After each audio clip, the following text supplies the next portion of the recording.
Saturday the 4th of November, 2023. First reading. Reading from the book of Romans. Let me put a question. Is it possible that God has rejected his people? Of course not.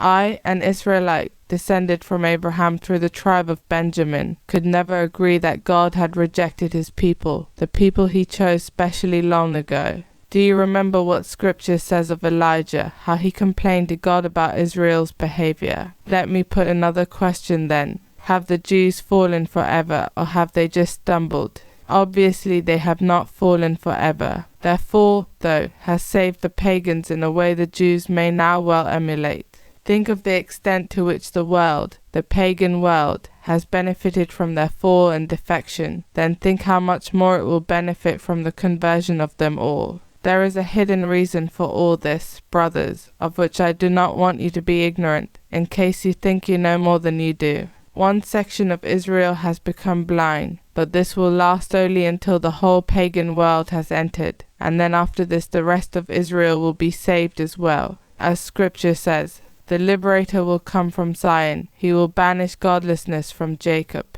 And this is the covenant I will make with them when I take their sins away. The Jews are enemies of God only with regard to the good news, and enemies only for your sake. But as the chosen people, they are still loved by God, loved for the sake of their ancestors. God never takes back his gifts or revokes his choice. Responsorial Psalm. The Lord will not abandon his people. Happy the man whom you teach, O Lord, whom you train by means of your law, to whom you give peace in evil days. The Lord will not abandon his people. The Lord will not abandon his people, nor forsake those who are his own. For judgment shall again be just, and all true hearts shall uphold it. The Lord will not abandon his people.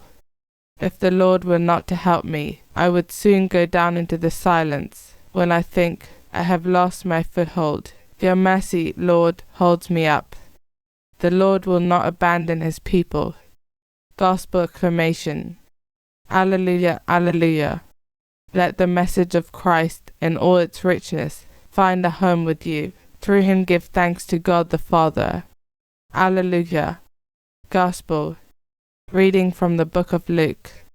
Now on a Sabbath day Jesus had gone for a meal to the house of one of the leading Pharisees, and they watched him closely. He then told the guests a parable, because he had noticed how they picked the places of honor. He said this: when someone invites you to a wedding feast, do not take your seat in the place of honor. A more distinguished person than you may have been invited, and the person who invited you both may come and say, give up your place to this man, and then, to your embarrassment, you would have to go and take the lowest place. No, when you are a guest, make your way to the lowest place and sit there, so that, when your host comes, he may say, my friend, move up higher. In that way, everyone with you at the table will see you honored. For everyone who exalts himself will be humbled, and the man who humbles himself will be exalted.